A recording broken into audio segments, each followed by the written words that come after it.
One day you're going to shake your fist in God's face. And you're going to say, God, why didn't you warn me? And he's going to say, you sat there and you made fun of Jim Bakker all those years.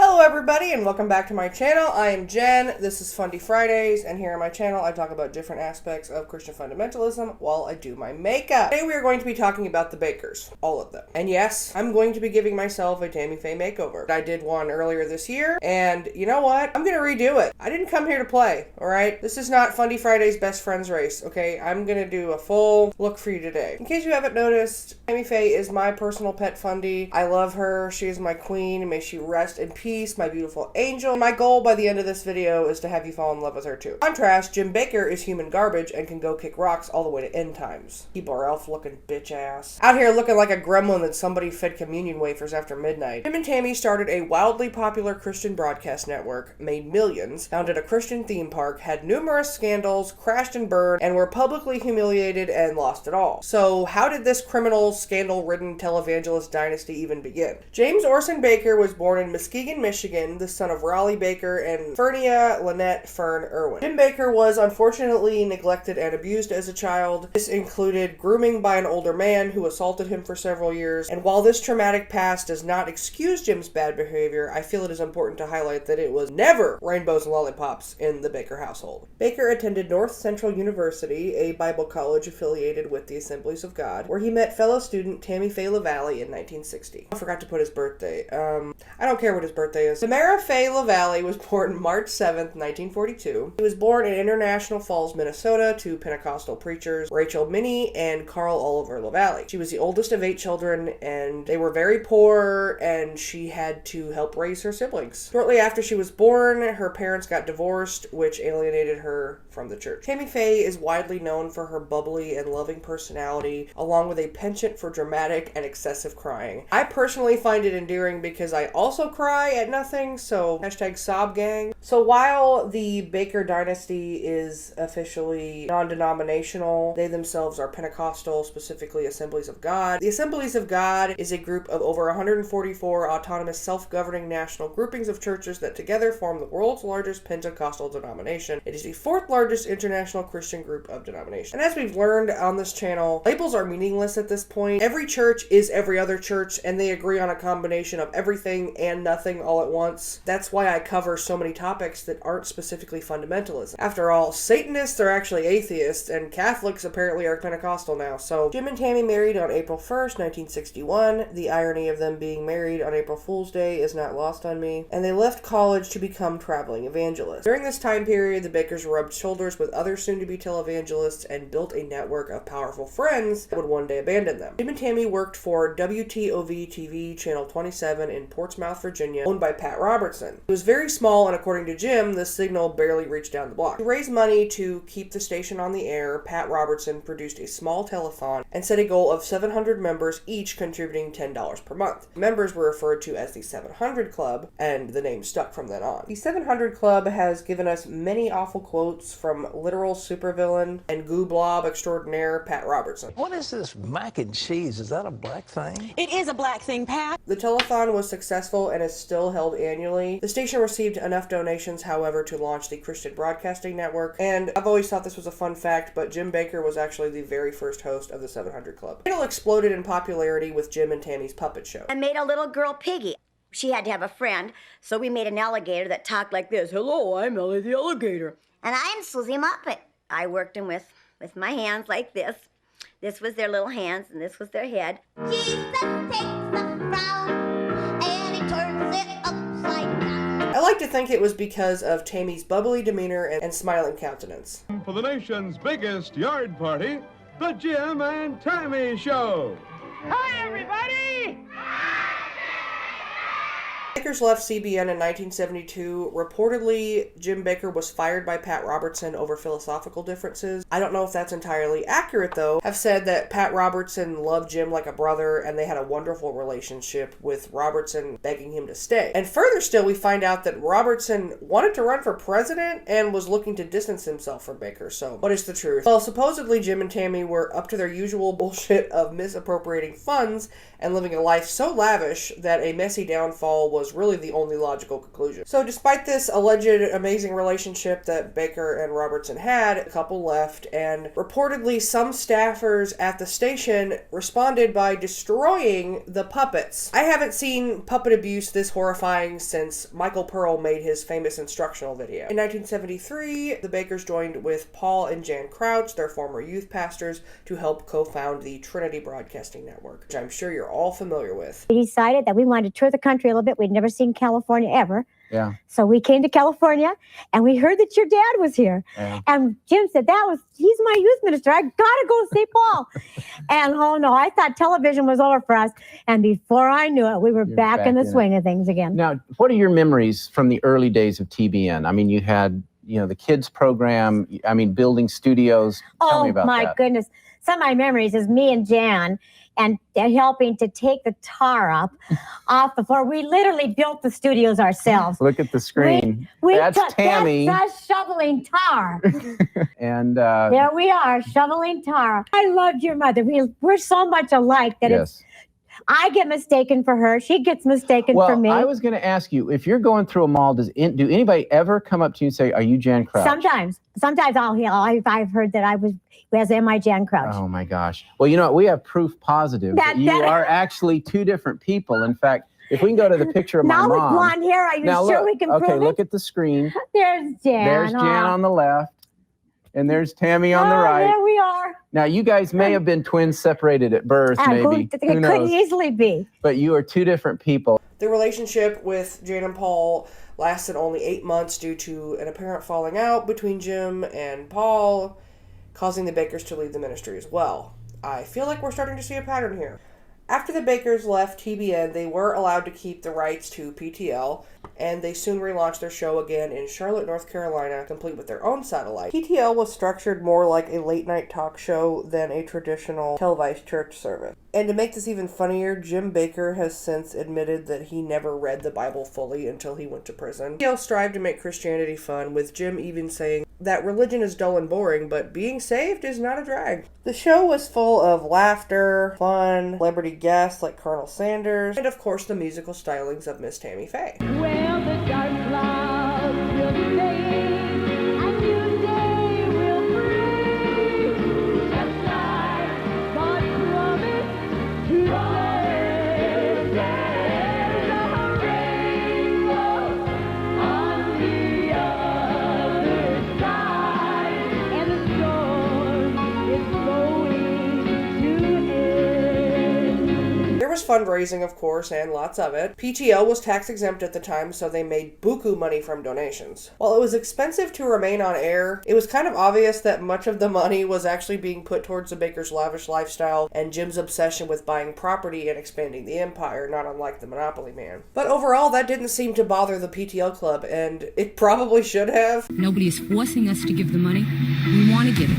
And whatever way Jim Bakker feels he has to spend it for the word of God, that's good enough for me. Girl, look how orange you look, girl. PTL was huge. They employed over 2,500 people, and they were taking in as much as $158 million a year. Bakker preached what is now known as the prosperity gospel. Prosperity gospel is a belief among certain religious people that financial blessing and physical well-being are always the will of God for them, and that faith, positive speech, and donations to religious causes will increase one's material wealth. This doctrine is widely criticized for being exploitative and for taking advantage of struggling individuals looking for hope. To put it more simply, I'm sure you've seen a televangelist or two asking for your $25 seed.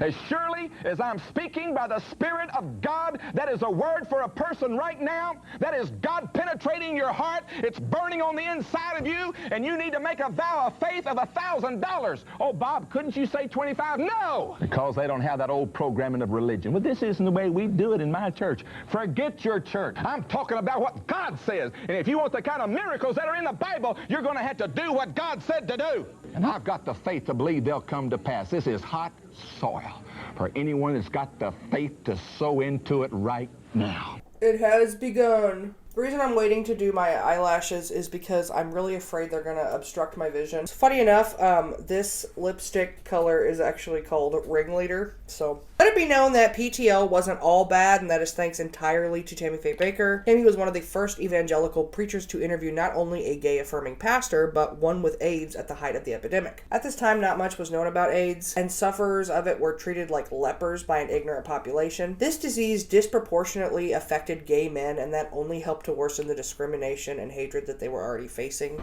The man she interviewed, Steve Peters, revealed several decades later that the reason the interview was done via satellite instead of in person was because the PTL camera crew refused to be in the same room as an AIDS patient, and they also threatened to strike. Now, Tammy did ask some questions that we would find offensive today, such as asking Peters if he had given girls a fair chance, but all in all, I still think this interview is very important and groundbreaking. The PTL platform was truly massive at the time, and we can take some comfort in knowing that Tammy Faye tried to dedicate some of that to truly positive causes. I know you must feel lonely sometimes because with people not being well informed on AIDS, everyone is so terribly frightened of it, you know. And so therefore they're frightened of anyone who has it. Have you found this to be true, that people want to stay away and they're afraid to come up to you, and they're afraid to be anywhere in the same room or breathe the same air you breathe? Yes, Tammy, that happens. And I was asked not to use the bathroom in one person's home.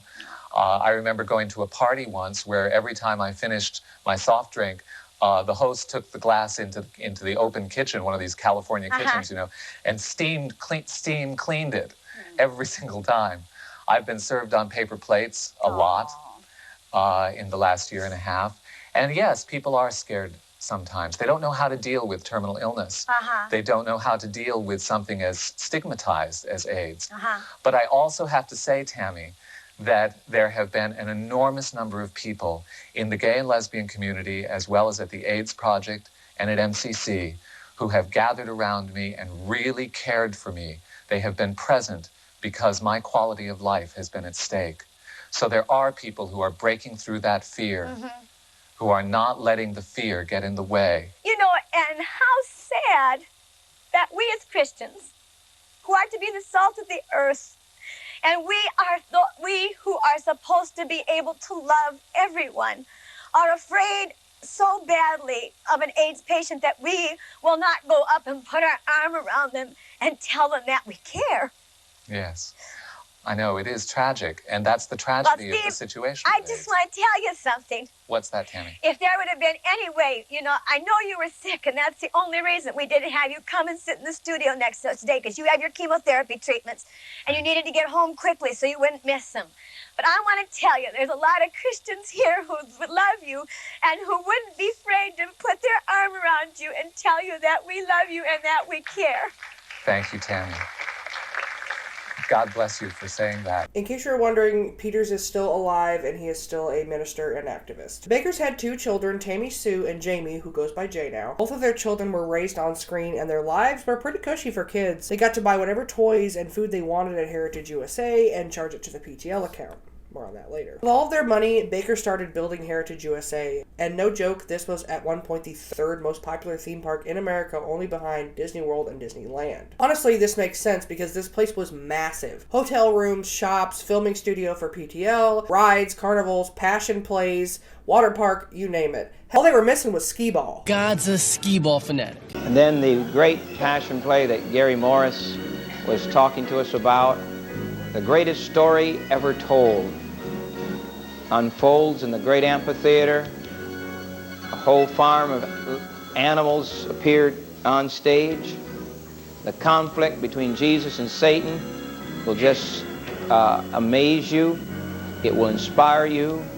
It will help you to make it. Those tickets are $10. If you have 6 people with you, that's $60 worth of tickets every time you walk up to the Passion Play at no charge.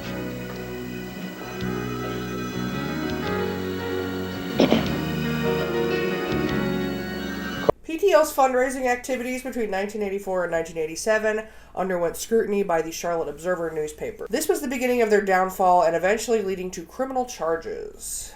In 1988, Jim Bakker was indicted. A year later, they carted him off to federal prison for nearly 5 years for bilking about 160,000 PTL partners who had paid $1,000 each for a free room in a PTL hotel 3 nights a year for life. The crime, Bakker way oversold those rooms. Much of the money went into Heritage USA's operating expenses, but Bakker kept $3.4 million in very suspicious bonuses for himself. Bakker allegedly maintained 2 sets of books as a means to conceal these accounting irregularities. To cope with the stress of all of this, Tammy's doctor prescribed her Ativan. Doctors loved giving out benzos in the 70s and the 80s, and Tammy developed a severe addiction to the drug and would end up suffering an overdose. On the plane ride to Betty Ford Rehab Center, she was having hallucinations and actually tried to jump out of the plane. Tammy recovered and joked that the only thing she's now addicted to is Diet Coke. The other glaring financial irregularity that was discovered was the $279,000 payoff for the silence of Jessica Hahn, who was sexually assaulted by Jim Bakker in 1980. So let's talk about that, because after this scandal, the Bakker empire not only crumbled, but collapsed into a clusterfuck so marvelous that it made the fall of Rome look like a fun weekend on the Italian Riviera. Jessica Hahn was a PTL Ministries employee serving an informal role as a church secretary. She was vulnerable, naive, and taken advantage of by a powerful older man. It's a tale as old as time, unfortunately, and one that primarily seems common in these kinds of Fundie circles. Can't imagine why that would be. Maybe someone should look into that. Hahn was invited to come to Florida, where Jim Bakker was holding a telethon. The plan, Hahn said over the years, was for her to meet Bakker and babysit his children. Hahn and Bakker met December 6, 1980 in a hotel room in Clearwater, Florida. In the years since, different versions have been offered about why they met there and exactly what happened, but long story short, when Hahn arrived at the hotel, both Bakker and one of his associates forced themselves on her. Rome Mesner, church builder and future husband of Tammy Faye, paid Hahn the hush money. So in 1987, when the Charlotte Observer was working on their investigations of PTL, they made contact with Jessica Hahn and provided her with the necessary platform in which to tell her story. Before all this shit hit the fan, the Bakkers were informed of this story prior to publication. In response, Jim and Tammy proactively resigned from the show to wait out the storm. According to the Bakkers, they asked Jerry Falwell to take over the ministry temporarily, but they were duped into a sort of coup situation, and Falwell took it over anyway. When Falwell took over PTL Ministries, it was hemorrhaging money. To raise money for it, he promised that he would slide down the water slide at Heritage USA, now a famous clip. He also went on national television and read the Bakkers for absolute filth. Jim and Tammy gave me this list of things they'd like to receive. Jim's salary for a lifetime at $300,000 per year. Tammy's salary for a lifetime, $100,000 Secretary for 1 year. Phone bill, 2 cars. Seeing the repentance there. I see the greed. I see the self-centeredness. I see the avarice that brought them down. Men who have told me of your homosexual advances. And since then, of course, I have learned of the fiscal irregularities. And Jim, I must tell you that I would be doing a disservice to God. As much as I love you and care for you and will pray for you, I would be doing a disservice to God and to the church at large to allow you to come back here now or ever. The Bakkers were then ridiculed by, well, basically everyone else. Tammy, we have a bit of goop on our face. Oh, I'm sorry. That's mascara. Excuse me. I'm sorry.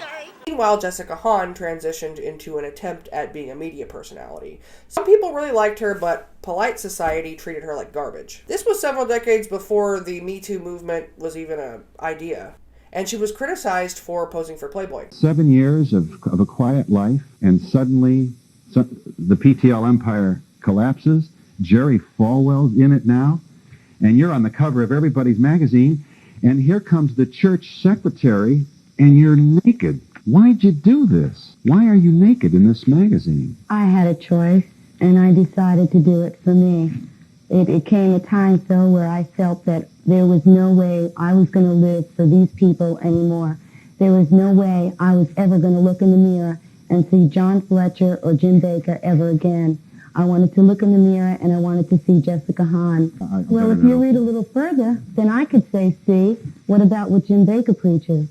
You know, what about throwing a woman on a floor and doing what he did to a woman? You know, what he did made me feel dirty. What I did there did not make me feel dirty. I feel right about what happened. About the pictures. I chose to do the pictures. Bakker refused to accept any fault for what he did and released this harrowing and sorrowful testimony. I sorrowfully acknowledge that 7 years ago in an isolated incident, I was wickedly manipulated by treacherous former friends and then colleagues who victimized me with the aid of a female Confederate, Bakker said at the time. They conspired to betray me into a sexual encounter at a time of great stress in my marital life. Vulnerable as I was at the time, I was set up as a part of a scheme to co-opt me and obtain some advantage for themselves in connection with their hope for position in the ministry. Bet they kicked you out of the Shire for that one, you fucking hobbit. This situation would all later be turned into a TV movie starring Bernadette Peters and another famous rapist, Kevin Spacey. Jessica Hahn did reconcile with Tammy shortly before her death in 2007. Hahn now lives with her husband on a turkey farm, and unfortunately she is a Trump supporter. So do what you want with that one. So not only was this rape situation going on, but the inquiry into the Bakker finances. The trial was an absolute train wreck, with Jim suffering a nervous breakdown in court and Tammy doing what she does best. Manhandled, he's been strip searched, he's been paraded, he's been treated like a freak at a carnival show. Oh, and then their 17-year-old daughter, Tammy Sue, actually ran away and eloped with a 24-year-old PTL worker. At the end of the trial, Bakker was indicted in 1988 on 8 counts of mail fraud, 15 counts of wire fraud, and 1 count of conspiracy. Judge Robert Daniel Potter sentenced Bakker to 45 years in federal prison and imposed a $500,000 fine. Many people believed that Judge Potter's sentencing statement about Bakker was very biased.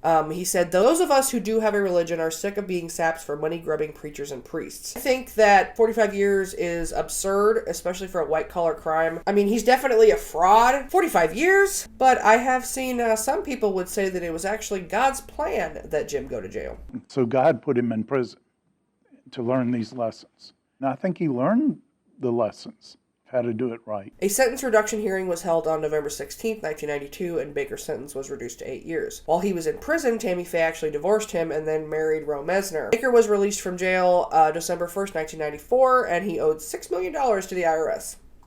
After he got out of prison, Bakker was essentially a pariah, but apparently he was embraced by the black community. During his tour of America, Jim would regularly refer to his Los Angeles ministry as the inner city. That was how he was supposed to, but he would generally slip and just call it the ghetto, saying things like, I found healing in the ghetto. Those people love me so much. Oh my God, those people.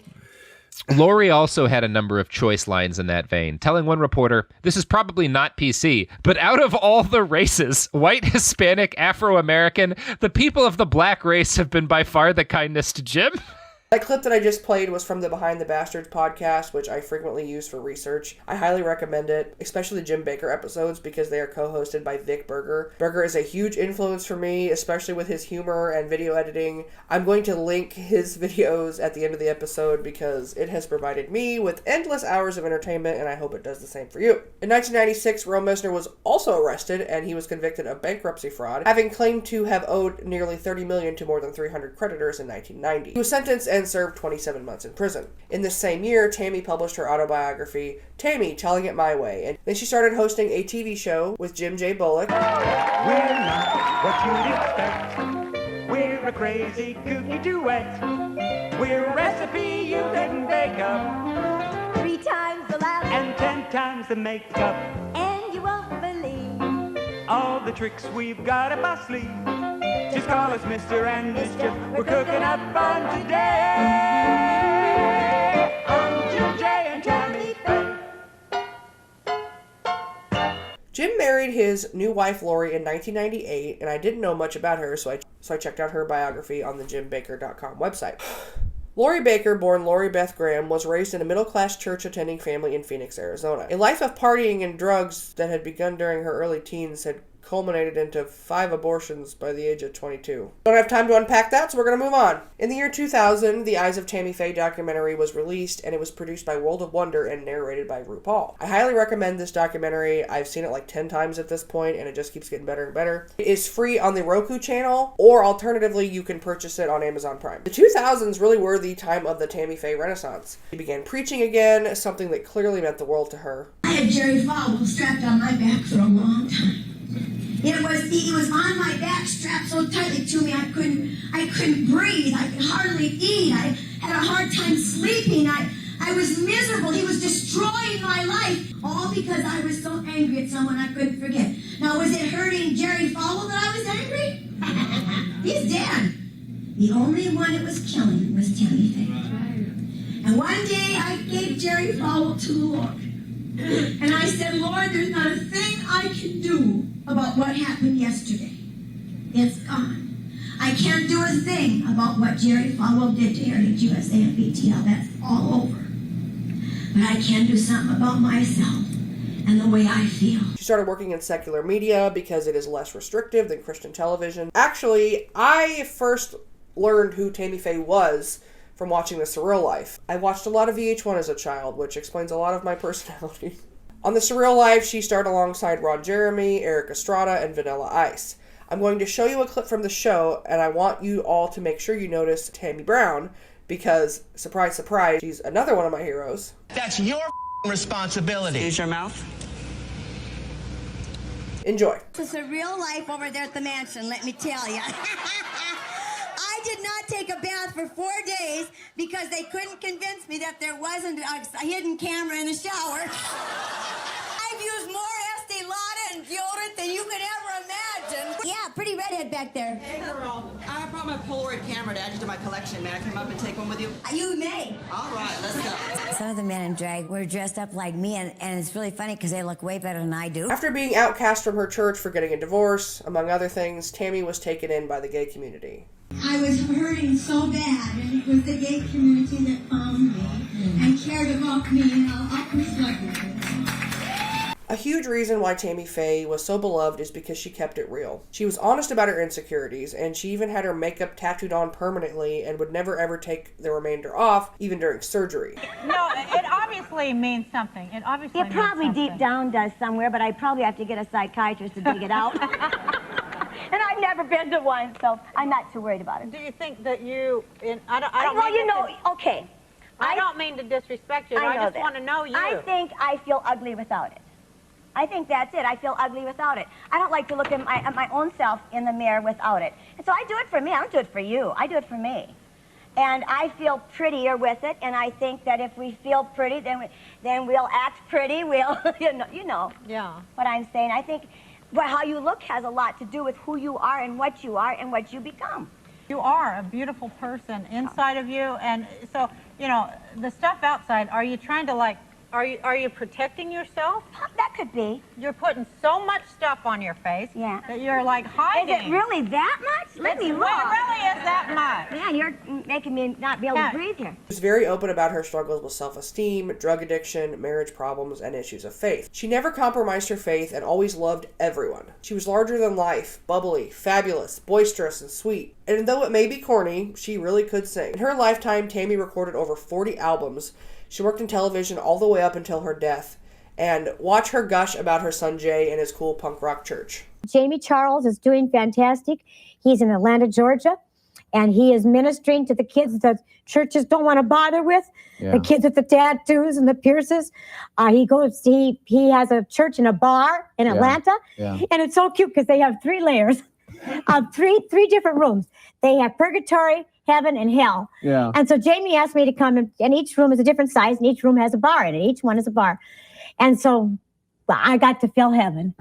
We filled heaven, which is the biggest one when I was there, when we went in van. But I think he ministers in either hell or purgatory is where he has his church. Yeah. I think it's hell. Oh, my goodness. Isn't that funny? And he has a wonderful little church going there. Well, and I've seen you guys on Larry King, and he had a book, Son of a Preacher Man? Son of a Preacher Man, uh-huh. Yeah, and you're proud of your kids, I'm obviously. proud of my kids. Jamie ministers all over the world, and if you think his dad's a good preacher, you ought to hear Jim Bakker's son. Preach the word. Tammy Faye had been battling cancer off and on for several years, and in 2007 she passed away. And in her final interviews, she said that she wasn't afraid to die and that she's at peace. I'm not going to play the clip because it's very sad, and I don't want to remember Tammy the way that she looked in those final days.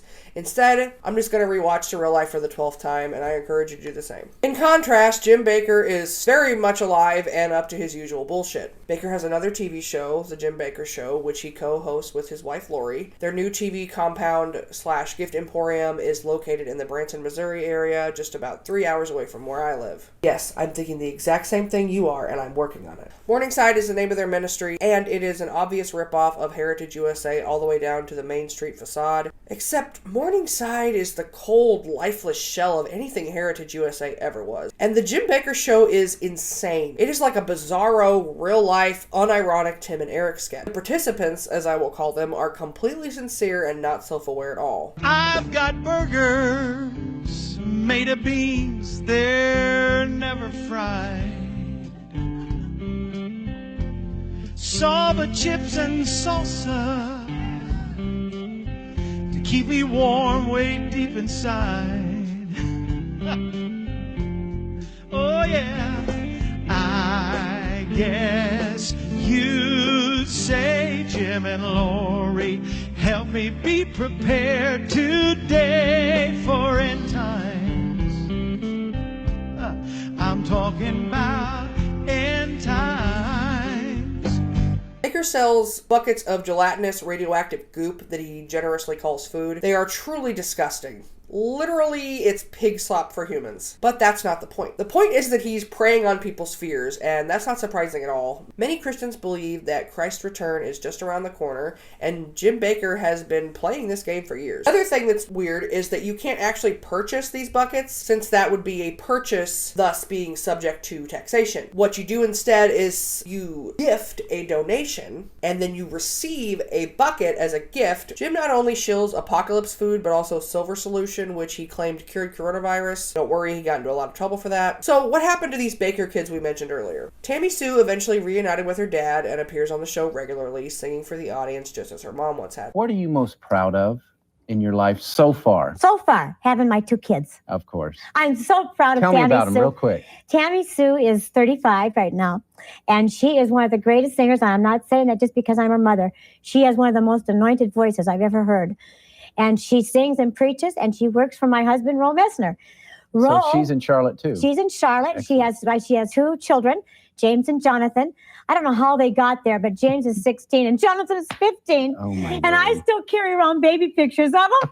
To grandma, that's what they still are, my little boys, you know. Jay is a progressive Christian pastor at Revolution Church in Minnesota. The congregation actually meets in a bowling alley, which I think is cool as fuck. Jay is very outspoken and has written several books, one of which I am in possession of. I truly believe that Tammy Faye's legacy of love and acceptance lives on through him. In conclusion, Jim definitely still sucks. Jay is awesome. The jury is still out on Tammy Sue and Lori. But I love Tammy Faye. May she rest in peace. I hope she's in heaven singing and dancing with Jesus, and I hope that the younger generation never ever forgets her. Flawed though she definitely was, Tammy Faye truly seemed to weather far more trial than she deserved and truly dedicated herself to making the world a better place. She served as the kind Christian grandma that a lot of LGBTQ folks of that era really needed. She strove to include individuals with illnesses and disabilities that often led them to be excluded from other settings. She challenged herself consistently to step into the lives of others and approach everyone with empathy. I hope you guys enjoyed this episode. I had a blast making it. Remember to consistently smash that like and subscribe button. If you want to support me financially, join my Patreon, Ethical Fundie Snark on Discord, Instagram for the memes. I do have a Twitter now, although I'm not really on it. TikTok.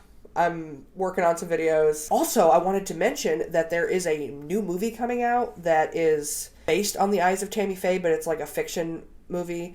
It stars Jessica Chastain as Tammy Faye, Vincent D'Onofrio, this guy, and Andrew Garfield as Jim Bakker. So we'll see if that's any good. I was recently on a podcast called the Hybla Minute, and it was really cool. And if you guys want to check it out, it is the first link in the description box below. Next Friday is going to be a re-release of my 12 terrible Christian movies that I did last year. So keep that in mind because some of the jokes are dated, but I'm re-releasing it because I got several nasty copyright claims and it was blocked by a lot of people, but I fixed it for you. And I do have something special coming out on Christmas, which is a Fundie Friday. And I love you guys. You're amazing. And happy holidays. Peace. You do dress very flamboyantly. People have called you a queen, drag queen, before. It's true, right? What do you say to those people who say, oh, you know, she dresses up too much? I say everybody must be who they are. Young people, don't ever let anyone make you something that you're not. That's you have right. a right to be who you are.